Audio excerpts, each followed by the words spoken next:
अब देखिए जगत गुरु तत्वदर्शी संत रामपाल जी महाराज के मंगल प्रवचन। जहां ब्राह्मण लोग नहाया करते थे वह मुसलमानों को अलाउड नहीं था स्नान करना उस गंगा में। और मुसलमान लोग इस गंगा की गणी परवाह भी ना करा करते नान को विशेष, क्योंकि उनके उस इतिहास में है ही नहीं। तो गौरी शंकर सरस्वती विवश हो गए, उनका नाम बदल दिया। गौरी शंकर का नाम धर दिया नूर अली और सरस्वती का नाम रख दिया नियामत। अपभ्रंश करके उनको सीधा नीरू और नीमा कहने लगे। अब कोई भी हिंदू उनके पास कथा सुनने नहीं जाता था। शिव की कथा वो कर नहीं सकते थे क्योंकि मुसलमान बन गए थे। रोजी रोटी निर्वाह की समस्या सामने आ खड़ी हुई। उन्होंने देखा कि पैसा हमारे पास नहीं है, कोई व्यवसाय कर नहीं सकते, तो उन्होंने सिंपल सा तरीका खोजा जो बगैर पैसे से कोई धंधा शुरू हो। तो कपड़ा बुनने का कार्य शुरू कर दिया। उसमें कुछ नहीं करना, 4 डंडे से गाड़ने होते हैं, 5-4 बस। वो जंगल में से काट लाए और चूल्हे का काम शुरू कर दिया। वो निसंतान थे, संतान नहीं थी। ऐसे ही कुछ समय और बीत गया। वो भले ही मुसलमान बन गए थे, लेकिन भगवान शंकर की आस्था श्रद्धा वो भुला नहीं पा रहे थे। जब भी कोई आपत्ति आती थी तो भगवान शंकर से अर्ज किया करते थे। अब गंगा घाट पर स्नान करना बंद करवा दिया। प्रतिदिन स्नान करने का स्वभाव उनका बना हुआ था। उसके लिए उन्होंने एक स्थान खोजा जो लहर तारा नामक एक स्थान था, जहां पर बहुत बड़ा एक सरोवर था, लहर तारा सरोवर। और उसके अंदर गंगा का ही जल वर्षा के समय में लहरों के द्वारा गऊ घाट के ऊपर से जहां पशु जल पिया करते थे वो किनारा कट जाता था। और गंगा पहले बहुत फुल समय पर चला करती थी वर्षा घनी होने पर, 4 मास तक चौमासे में। तो उस गऊ घाट के ऊपर से पानी और फ्लो हो गए लहरों के द्वारा उछल उछल गए और एक बहुत बड़े सरोवर को भर दिया करता था। वो झील थी और फिर उसमें सारा वर्ष जल निर्मल रहता था। गंगा के जल में एक गॉड गिवन एक ऐसा मेरिट है, ऐसा गुण है, ये सतलोक से आई हुई है ये गंगा, तो वो कभी खराब नहीं होता। पुण्यात्माओं, जितने भी आज तक सतलोक के गुण गाने वाले राधा स्वामी पंथ से पहले कोई सतलोक जाना नहीं था। और इन्होंने कबीर साहिब की वाणी में तो सतलोक सचखंड की पूरी विवरण है ही है, लेकिन कबीर पंथी भी ढंग से नहीं जानते थे। सतलोक वो भी कहते थे, लेकिन सतलोक में कुछ नहीं मानते थे। चेतन ही चेतन है, वहां प्रकाश ही प्रकाश है, यही राधा स्वामी वाले कहते थे। और ये धन धन सतगुरु सच्चा सौदा जय गुरुदेव और निरंकारी तो कहते हैं भगवान निराकार है। और किसी हिंदू से पूछ ले, किसी मुसलमान से पूछ ले, किसी इस सिख या ईसाई से पूछ ले, परमात्मा को वो निराकार बताते हैं। अब सच्चाई, जिन महापुरुषों ने भगवान को देखा, फिर इस दास पर रजा हुई। अब वहां क्या सारी सृष्टि ऐसी है जैसी यहां पर है, ये डुप्लीकेट है और वो ओरिजिनल है। वहां पर ये 5 तत्वों से बना हुआ कोई मटेरियल नहीं है, एक तत्व से बना हुआ। जैसे 5 तत्वों से यहाँ ये शरीर बना हुआ है, अब इसमें कोई तत्व दिखाई नहीं देता, दिखता ये 5 तत्वों से बना है। मृत्यु के उपरांत इसको जब सभा किया जाएगा ये अपने अपने तत्वों में बट जाएगा। इसी प्रकार वह एक तत्व से सारी सृष्टि, सभी पदार्थ एक तत्व से, काजू किस्म सेब संतरे ये अनार एक तत्व से, हमारा शरीर एक तत्व से, तो वहां केवल एक नूरी तत्व से ही बना हुआ होता है। तो जो अमर सरोवर है वहां से सतलोक से ये गंगा आई है। परमात्मा ने एक सैंपल भेजा है कि हमारे लोक में ऐसा मटेरियल है, ऐसा पदार्थ है जो कभी खराब नहीं होते, और वहां तो लोक ही बहुत सुंदर है, वहां तो खराब होने का मतलब नहीं। और यहाँ इस गंदे लोक में 10 दिन में पानी में बदबू हो जा, और यहाँ पर गंगा का जल खराब नहीं हो रहा। ये सतलोक से आया हुआ ये मटेरियल है, पदार्थ है। तो ऐसे दूधों की नदियां वहां सरोवर भरे हैं, दही के सरोवर भरे हैं, वहां पर शहद के सरोवर भरे हैं, हर तरह के पदार्थ हैं। और सदाबहार फल हैं, सदाबहार वृक्ष हैं, सदाबहार वहां पर ये बेल बूटे हैं, लता हैं।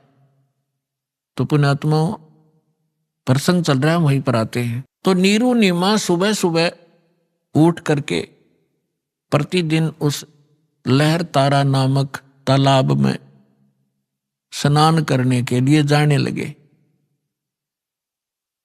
रूटीन बना हुआ था, गर्मी का मौसम था, ज्येष्ठ सुदी पूर्णमासी, गर्मी का मौसम।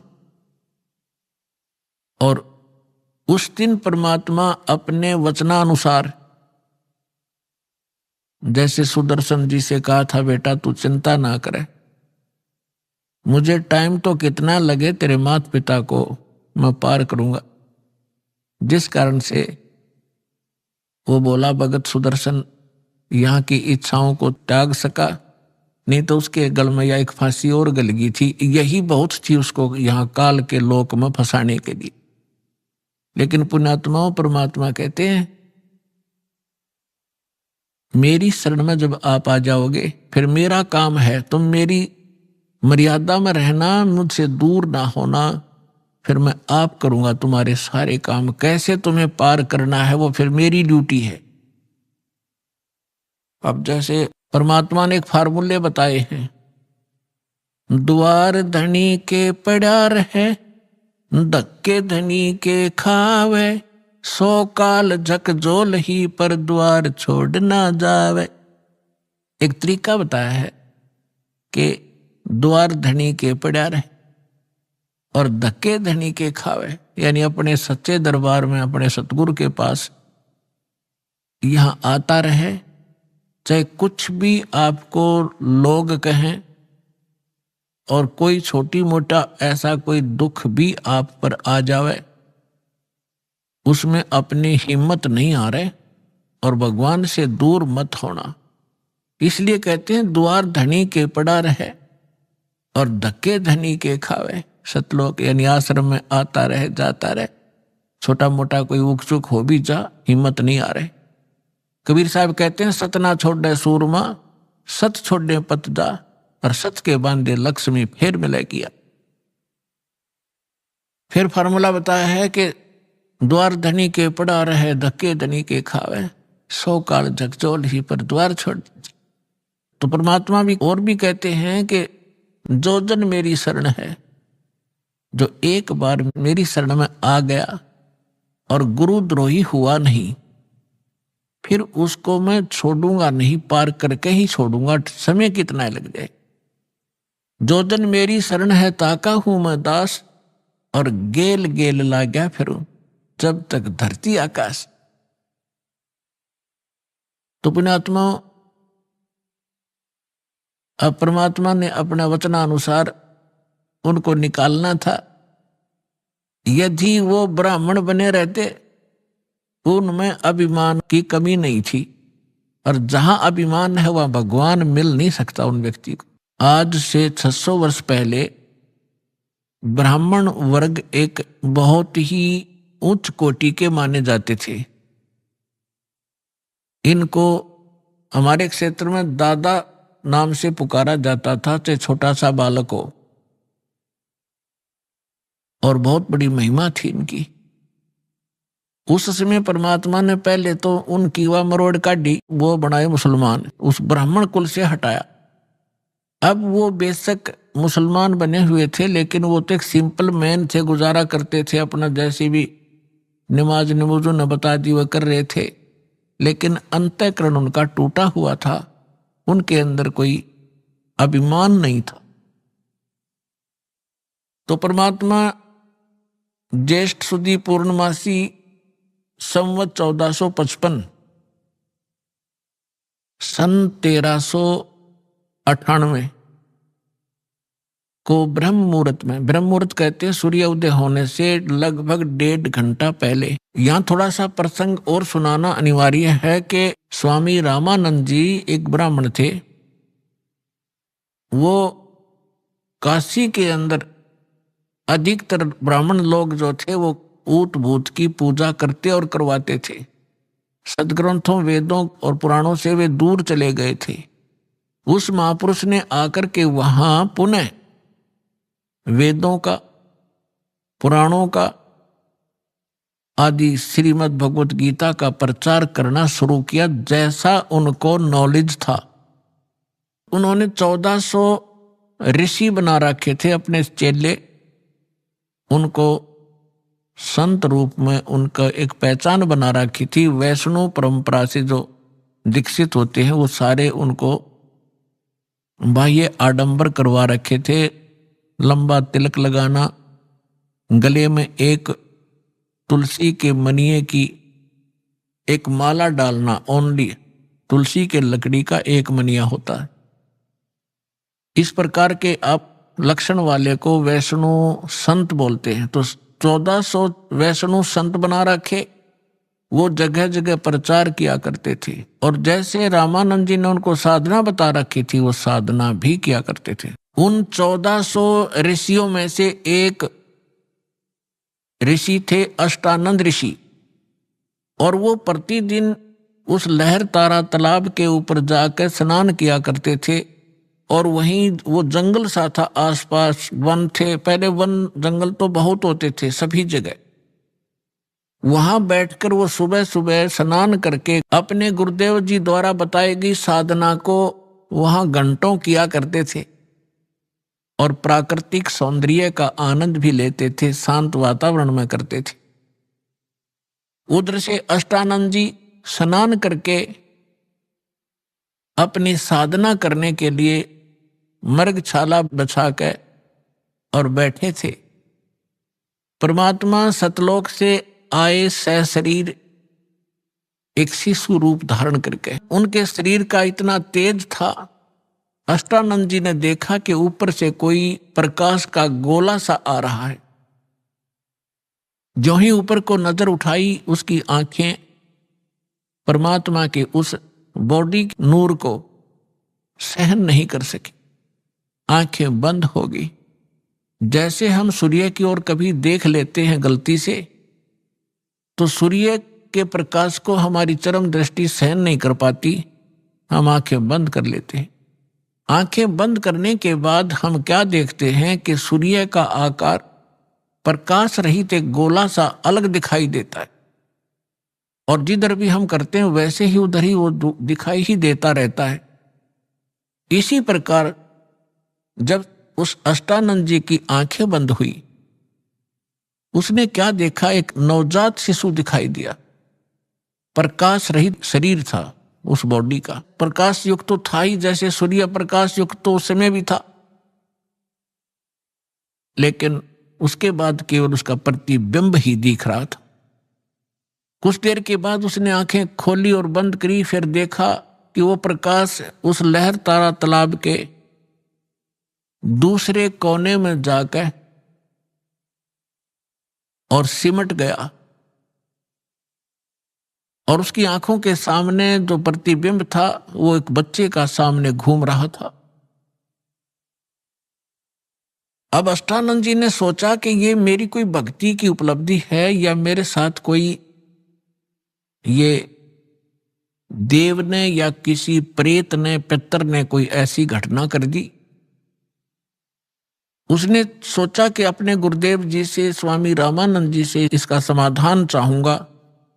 तुरंत उठकर चल पड़ा, साधना त्याग दी। अब उधर से नीरू और नीमा प्रतिदिन वहां स्नान करने जाया ही करते थे। अपनात्मा परमात्मा उस नीरू नीमा को संतान दे सकते थे, इतनी दे देते कि हाथ जुड़वा देते, बस करवा देते उनकी। लेकिन कहते हैं ना, समाज के विचार और भगत और जगत के विचारों में बहुत अंतर हो जाता है।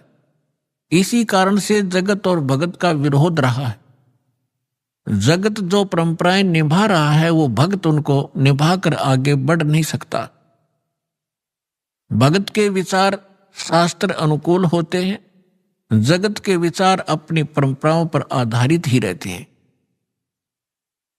अब यहां समाज तो ये कहता है, पहले तो बहुत बुरा हाल था, जिसका कोई पुत्र ना हो, संतान ना हो, तो ऐसी धारणा बन रखी थी हमारे अंदर कि सुबह सुबह उसके दर्शन भी नहीं करने चाहिए, वो मनहूस व्यक्ति है। ये तो है जगत के विचार। और हमारे सूक्ष्म वेद में परमात्मा का दिया ज्ञान वो क्या कहता है कि जिनका संतान नहीं है वो बहुत ही खुशकिस्मत वाले व्यक्ति हैं। अब यहां बात बिगड़ती है कि ये क्या मतलब होया भाई, जिसका संतान नहीं है वो घणे अच्छी किस्मत वाले हैं और जिनका संतान है वह माड़ी किस्मत वाले हैं। ये 100 की 100 सत्य है। लेकिन जो भक्ति नहीं करते वो चाहे संतान वाले हों और चाहे बिना संतान वाले हों, दोनों ही कर्महीन हैं। और जो शास्त्र अनुकूल भक्ति त्याग कर मनमाना आचरण भक्ति भी कर रहे हैं तो भी यूजलेस है, वो भी कर्महीन है। शास्त्र अनुकूल साधना परम संत से प्राप्त करके फिर चाहे संतान वाले हों और चाहे ना संतान वाले हों, दोनों ही खुशकिस्मत है। अपने आत्माओं इस अध्यात्म ज्ञान को अच्छी तरह समझना। अब बिना संतान वाले क्यों खुशकिस्मत हैं? पुणात्माओं, परमात्मा का उद्देश्य आपको इस गंदी दलदल से निकालना है। और आपने जो ज्ञान सुना है, जो परंपरा और जो विचार सुने हैं, वो इस दलदल में फंसे रहने के ही सुने हैं और उन्हीं को आप फाइनल और सत्य मान बैठे हो। एक बार सुखदेव ऋषि जी 12 वर्ष तक अपनी मां के गर्भ में रहे। वो बाहर नहीं आए क्योंकि गर्भ के अंदर बच्चे को अपने पूर्व जन्म के संकट और आने वाले इस जन्म में जो लिखे हुए हैं वो सारे याद रहते हैं कि के दुख आएंगे तेरे ऊपर बाहर जाते। जिस कारण से उसने गर्भ से बाहर नहीं आया। वो 12 वर्ष के बाद ब्रह्मा विष्णु महेश तीनों ने आकर उससे कहा, सुखदेव तू बाहर आ जा, ये परंपरा खराब मत कर। तब उसने कहा था कि आप के अंदर से निकल रहे ये तीनों गुण, क्या त्रिगुणमयी माया बाहर आते ही अचेत कर देती है, शुद्ध बुद्ध भला देती है। आप अपनी माया को रोको। अब इन्होंने कहा कि देखो इस माया को रोकना हमारे बस की बात नहीं है। ये तो हमारे अंदर गुण भर दिए भगवान ने, लेकिन हम कुछ क्षण के लिए सांस घोट सकते हैं, नहीं तो हमारा शरीर फट जाएगा। ये इतनी देर तक, बस इतनी देर, फ्रिक्शन ऑफ सेकंड हम इसको रोक सकते। तब सुखदेव जी ने कहा आप इतनी देर रोक दो। कहते तीनों देवा थम भी माया, उदर गर्भ से बाहर आया। अब क्या बताते हैं, सुख दे सुख में उपजे, राई सिंह समोय, नौ नाथ और सिद्ध 84 संग उपजे थे दोए। अब हम और प्रकरण ना बढ़ा करके आपको जो उद्देश्य है उसको सुनाते। पुणात्माओं, सत्संग ध्यान से सुना करो। आप कोई 2000 किलोमीटर से आ रहा है, कोई 1500 किलोमीटर से, कोई 800 किलोमीटर से, कोई 500 से, कोई 400 से, और यहां आकर भी आपकी अटपट खटपट नहीं मिटती, फिर आने का फायदा क्या हुआ? अरे 2-2.5 घंटे आप हम फिल्म देखा करते पहला, जब इस मार्ग पर ना लगे थे। एतवार के अंदर क्या स्कीम बनाया करते कि VCR लाओगे किराए पर, 100 रुपये लगेंगे और 3 फिल्म लाओगे 3-3 घंटे की हैं, और शाम में चला देते 7 बजे। सारी रात आंख पाड़े बैठे रहते, ना नींद आती ना उठ कर जानने जी करता, 9 घंटे। तो कोई और वो जब बैठे रहते, अरे भगवान का अमृत बरसे, 5 मिनट में इधर उधर भागना शुरू कर दे, वो काहे के भगत हैं। ठीक है किसी कोई, क्योंकि यहाँ रोगी ज्यादा आते हैं, दुखी बहुत। आज कोई सुखी नहीं है संसार में, वैसे तो पहले भी नहीं था, पर ईब तो कर टूट रहा सबके ऊपर। तो यहाँ प्रधानमंत्री बना बैठा और कोई न कोई बीमारी लिए फिर रहा, वो भी तो किसी ना किसी रोग से वो ग्रस्त है और भयंकर रोग है उसके। ठीक है, उसका ट्रीटमेंट करने वाले साथ साथ रहते, इसलिए वो थोड़ा घिसट रहा है। तो कहने का भाव ये है, वो बात अलग है, कोई बीमार है वो जाओ, बाथरूम भी जाना पड़ सकता है उसको, और कोई जड़ी बूटी लेने भी जाना पड़ सकता है, लेकिन ज्यादातर ध्यान दो सत्संग सुनने। आज जो प्रसंग चल रहा है कि सुखदेव जो था वो बाहर आया, बाहर उसको आने से उस माया का प्रभाव नहीं बना और उसको अपने भविष्य की याद बनी रही और पिछला इतिहास याद रहा। जब वो 12 वर्ष की उम्र का मां के गर्भ से निकला, मां के गर्भ से निकला जब तो छोटा था, बाहर निकलते ही वो एकदम 12 वर्ष की आयु जितना शरीर उसका एकदम उभर गया। तो क्या अब सुखदेव ऋषि के पिता थे वेद व्यास जी। वेद व्यास जी ने देखा कि बेटा हो गया और उसको पता चलते ही वो दौड़ा दौड़ा आया। तब तक सुखदेव उठकर चल पड़ा। व्यास जी ने कहा कि हे बेटा, हे पुत्र, बैठ जा, रुक जा। तब उसने कहा, देखा नहीं अपने पिता की ओर, चलते चलते कह रहा है कि एक लेवा एक देवा दूतम, ऋषि जी कोई किसी का पिता नहीं पूतम, ऋण संबंध जुड़ा एक ठाठा, अंत में सब 12 बाटा। सुखदेव ने कहा कि ऋषि जी ना जाने कितनी बार तू मेरा बाप बन लिया और ना जाने कितनी बार मैं तेरा बाप बन चुका हूं, ये बुरा झंझट है। ना जाने ये कितने युगों से आप और हमारा संस्कार उलट पुलट चल रहा है। अब के मैं इससे पीछा छुड़वाऊंगा और यदि मैं आपको देखूंगा तो मेरी ममता आप में बन जाएगी। यूं कहकर के वो पिछले संस्कार से उसकी कोई बैटरी चार्ज थी, उसमें आकाश में उड़ जाने की सिद्धि पूर्व जन्म के संस्कार से थी।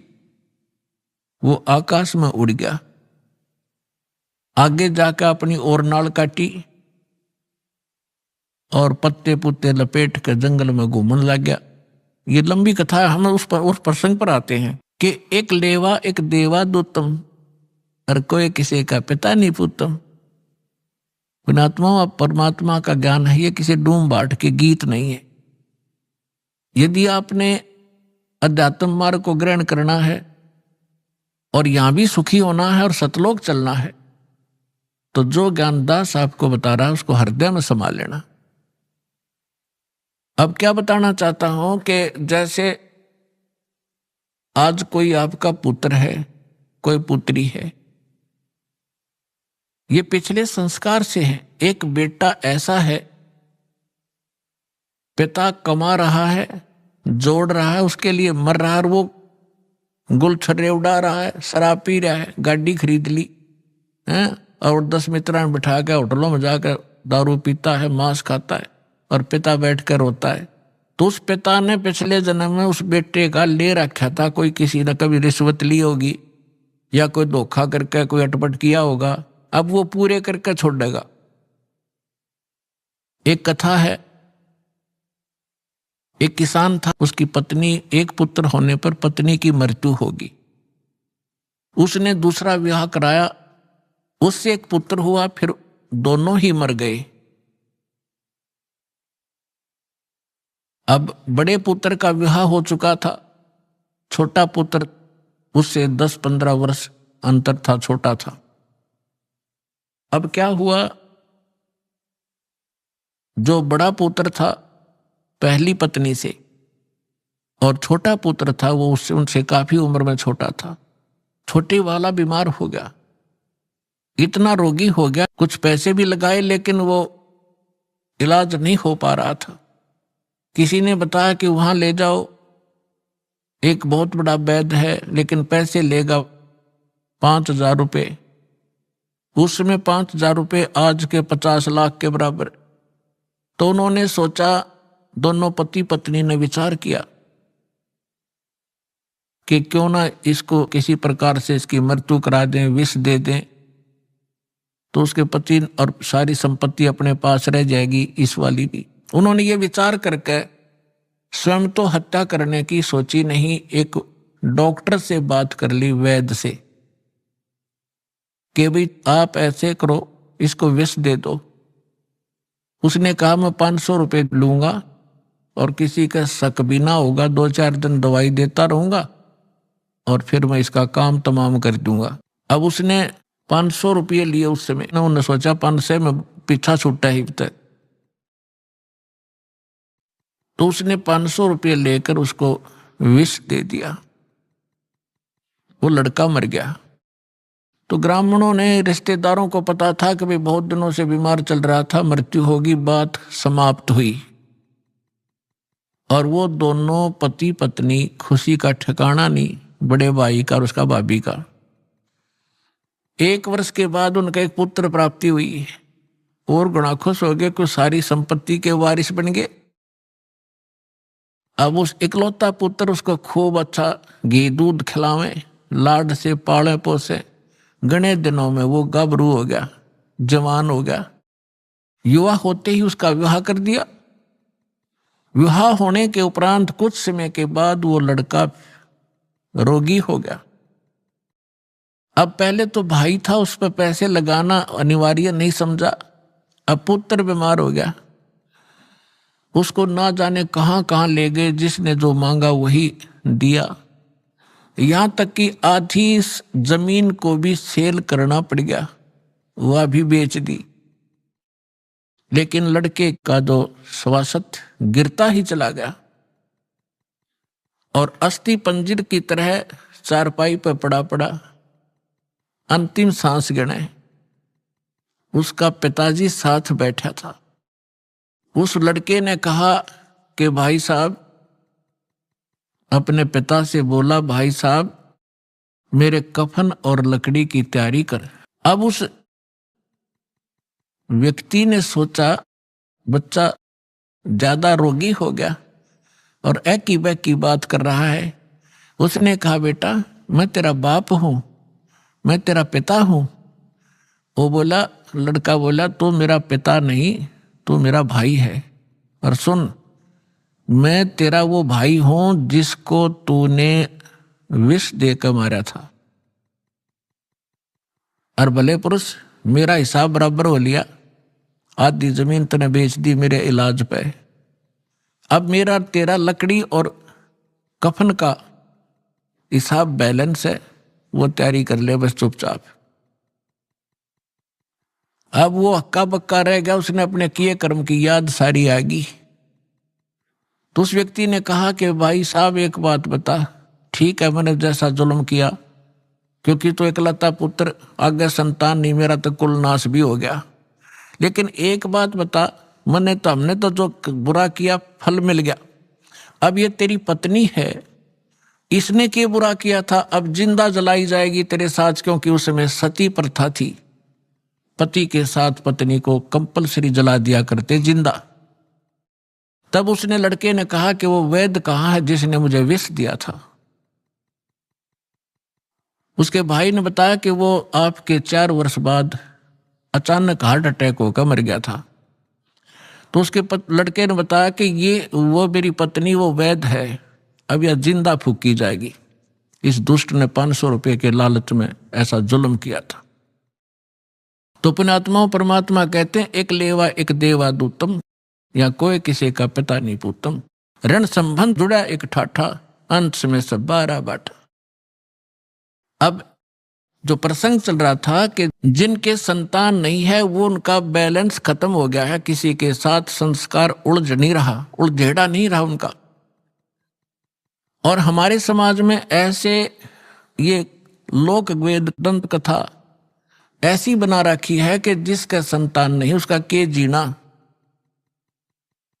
उसकी शकल भी ना देखो। अपने आत्मा, जो बहन और जो भाई जिसका संतान का संयोग नहीं है, यानी वो कति क्लियर है, उनका कोई एक दूसरे से लोन नहीं है। अब लोन नहीं है तो जानबूझ कर भगवान भी लोन फंसावे नहीं उनका, वो आपको हर पहलू पर ज्ञान देंगे। लेकिन अब जिस विषय पर चल रहा है यही बताएंगे। अब जैसे क्या होता है, इंसान तो कुछ दिनों के बाद संतोष कर लेता है कि भाई चलो भगवान ने जैसा संस्कार दिया हमारे भाग्य में ना होगा। लेकिन बहन, उसकी पत्नी को संतोष नहीं होता। अगर होता है तो अड़ोसी पड़ोस के रिश्तेदार की माताएं बहनें आकर उसको जीर्ण नहीं देती, कोई ना कोई आकर आटपकेगी आवेगी मनमाने कोई उधारा सामान मांगने और चर्चा चलावेगी नो कि बहू का कोई बालक नहीं हुआ। ये भगवान एक जातक तो चाहिए था, बता के जीना बिना संतान के क्यों कर टाइम पास करे। तो वो ना चाहते हुए बेचारी दुखी हो जाती है उनके आपस की वार्ता सुन के, तो उसको प्रबल प्रेरणा हो जाती है से हुक एंड क्रुक किसी प्रकार भी बालक हो। और बालक संस्कार में है नहीं तो उसकी अंत में तड़फ उस माई की जिसके बालक नहीं होते, इससे वियोग में मर जाती है। भगवान एक मेरा संतान होती तो संसार समाज में भी सुखी होती, औरों की तरह मेरा भी इज्जत होती, वो मर जाती है। इस काल ने ऐसा जुल्म कर रखा है हमारे साथ। अब कहते हैं जिस भी इच्छा को लेकर मरता है ये काल फिर उसकी बिरान माटी करता है। उस बहन को अगले जन्म में वो कुतिया बनावेगा और फिर न्यू कहेगा ले तू नरी संतान जाम ले, 8 कट्ठे पैदा कर ले, अब छक ले पैदा कर करके क्यों दुखी हो रही थी। अब परमात्मा कहता है इस झंझट से पीछा छुटवा लो। अगर आप समाज को देखकर चलोगे भक्ति मार्ग पर नहीं चल सकते। हमने परमात्मा पाना है, सतलोक जाना है, तो जैसे भगवान रखे ऐसे ही रहना। अब थोड़ा सा यहाँ प्रसंग और बताना पड़ेगा क्योंकि प्रथम बार जो भक्त आते हैं जिनका संतान नहीं है उनको कुछ संतोष तो इस उदाहरण से होगा, लेकिन वो चिंता ना करें। यदि आपने यो उलझेड़ा करवाना है तो वो भी कर देंगे भगवान, क्योंकि आप शरण में रहना उनको मालूम है कि शरण में रहेंगे तो वो उस संस्कार को जो मालिक जोड़ेगा वो फिर अपने ही हिसाब से उनको पार भी कर देगा। जैसे अभी दास ने कहा था कि परमात्मा की शरण में जब आ जाते हैं भगवान फिर कहता है कि तुम मेरे अनुसार चलते रहना, फिर मैंने देखना तुमको कैसे पार करना। जैसे सुदर्शन जी की इच्छा बन गई कि मेरे माता पिता पार हो जब बात बने। अब हालांकि उनका कोई संस्कार नहीं था, वो चले गए थे, कोई कुतरू बन रहे थे कि गधा बन रहे थे। परमात्मा ने वो भी स्वीकार किया बेटा तुझे पार करने के लिए मैं यह भी तेरी समस्या हल करूंगा। तो इसीलिए जिनका संतान नहीं है पर जब घनी पहले तो कोशिश करेगा भगवान कि ना फंसे इस अड़ंगे में और नहीं मानेंगे तो फिर वह भी समस्या आपकी संतान वाली भी यहाँ खूब हल होगी।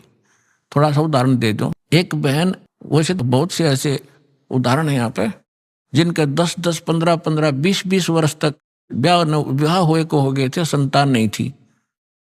अब यहाँ सत्संग सुनकर जाते हैं तो उनका मन शांत हो जाता कि ना हमने संतान चाहिए नहीं, और वहां जाओ संसार में वह जान दे इंजेक्शन ला दें, अब वो फिर बेचैन हो जा बहन, तो फिर आते डिमांड वो ही करे। बहुत बार समझाया उनको, लेकिन आखिर में परमात्मा ने उनको फिर वो अगे दिल टूटेगा कि तो और जा फंसेंगे किसी नालायक आदमी का। अभी आपने सुने संत रामपाल जी महाराज के मंगल प्रवचन